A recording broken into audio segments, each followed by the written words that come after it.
सतगुरु की साधी नवाजी साथ संगत बड़े प्यार से कहना आमीन। बोलिए सतगुरु माता सुदीक्षा सविंदर हरदेव जी महाराज की जय।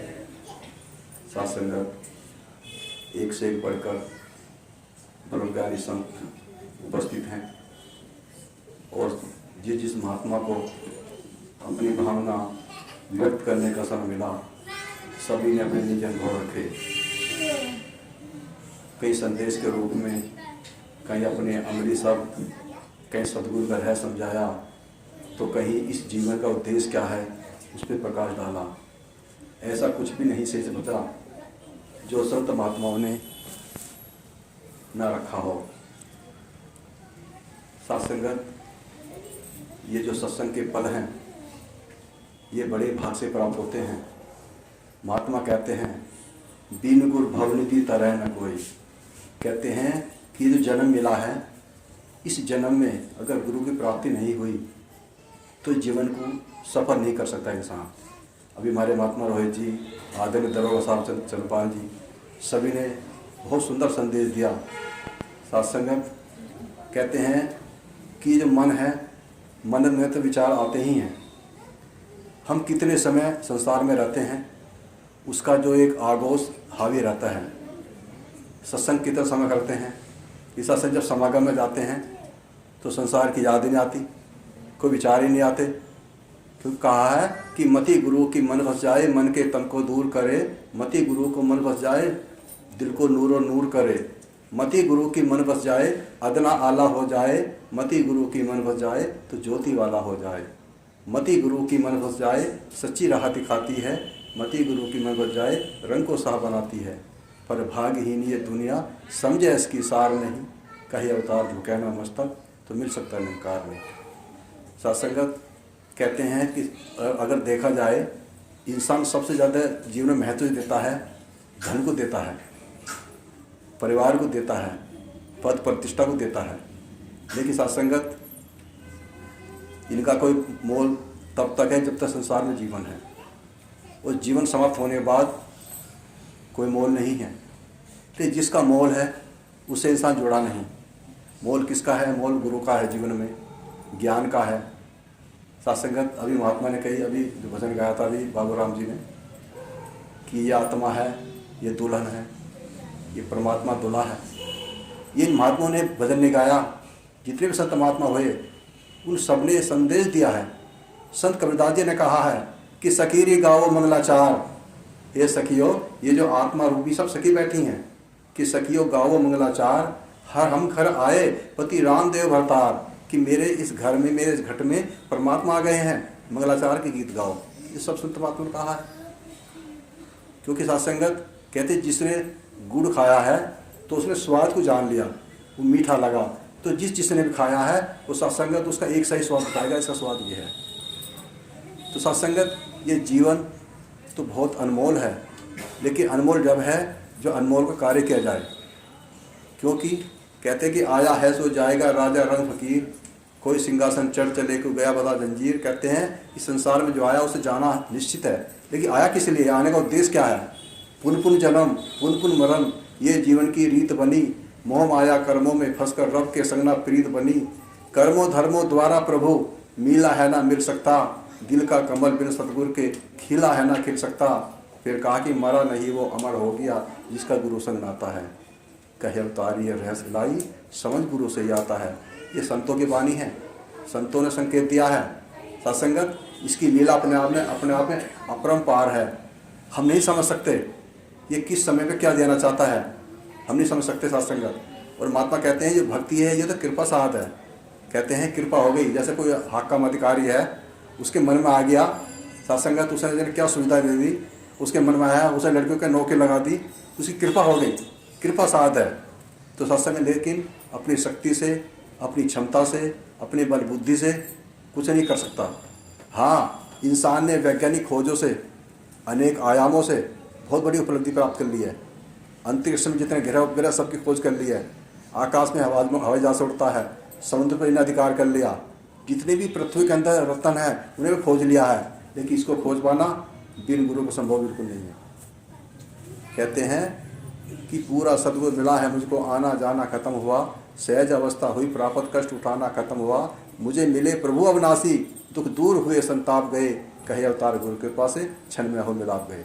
सत्संग अभी हमारे दरोगा साहब आदरणीय चरणपाल जी ने अभी संकेत दिया कि बाबा हरदेव सिंह महाराज का जन्मदिन पड़ता 23 फरवरी को, तो इस उपलक्ष्य में हर वर्ष कहीं ना कहीं एक सेवा का आयोजन किया जाता है, इस बार भी किया जाता है।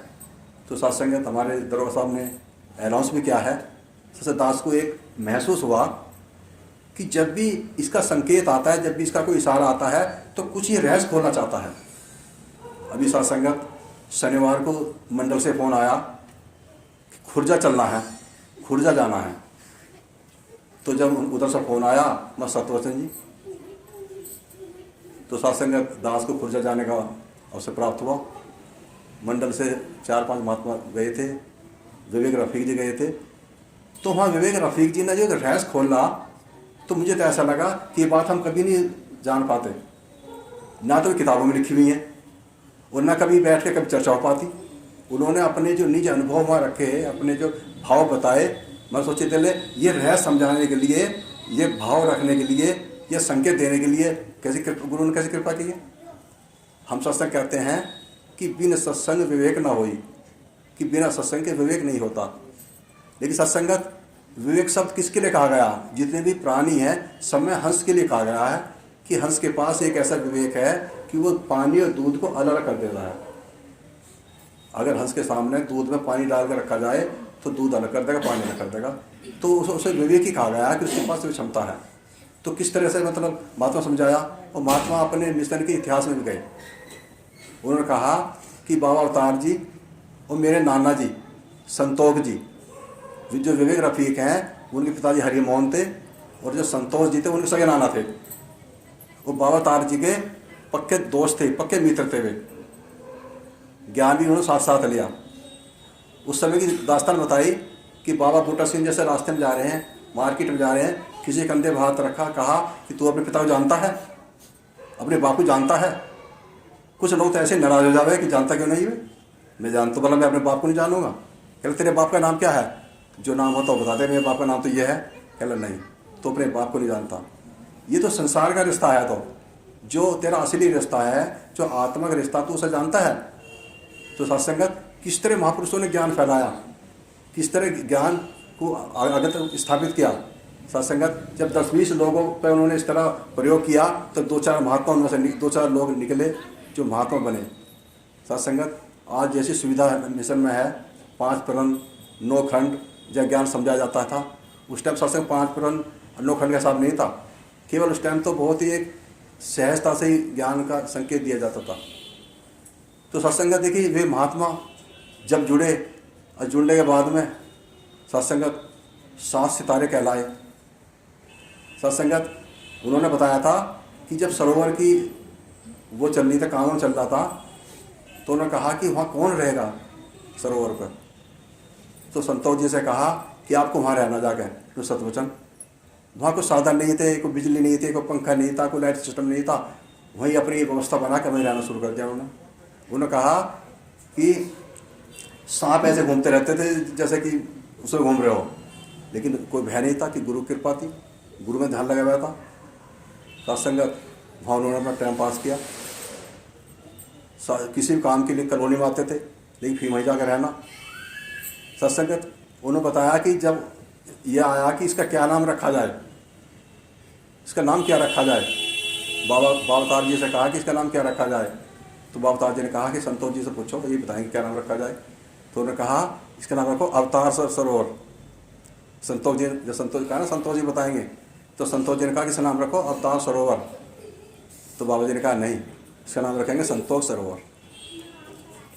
सत्संग तो बता रहे थे कि जब पहले जैसे बाबा अवतार जी उनका बेकरी काम था, जो संतोष जी थे इनका सुनार का काम था, तो बाबा जी गले में से ही नमस्कार अपना ले लेते थे। जैसे सत्संग में जाना और वहाँ बैठे हैं, ग्राहक खड़े हुए हैं और ये कह रहे हैं कि भाई चलो वहाँ सत्संग चलना है। कह ले बाबा जी इनका हिसाब तो कर दूँ, जब तो चलेंगे। कह ले जब मौत आएगी उससे भी यही कहेगा मैं इनका हिसाब कर दूँ। अगर समय आ रहा है, मौत आ रही है, तो उसे कहेगा कि ये ग्राहक खड़े में इनके साथ कर दूँ जब जब चलूँगा। कह ले जब गुरु आता है कुछ ही चलेगा, फिर गुरु का इशारा चलेगा, गुरु का संकेत चलेगा। तो सबसे अभी महात्मा जी ने कहा हमारे दरबार साहब ने कि सबसे जो सेवा का अवसर आ रहा है कि हर सेवा कुछ कुछ रहस्य खोलती है, कोई ना कोई ऐसा संकेत लिए होती है, वो तभी समय में आता जब हम पहुँच जाते हैं, वैसा समय बिल्कुल नहीं आता। और सत्संग जैसे महात्मा ने कहा सत्संग से क्या लाभ है, सत्संग से क्या हमें खुशी प्राप्त होती है। सत्संगत ये मान लो कि जैसे कि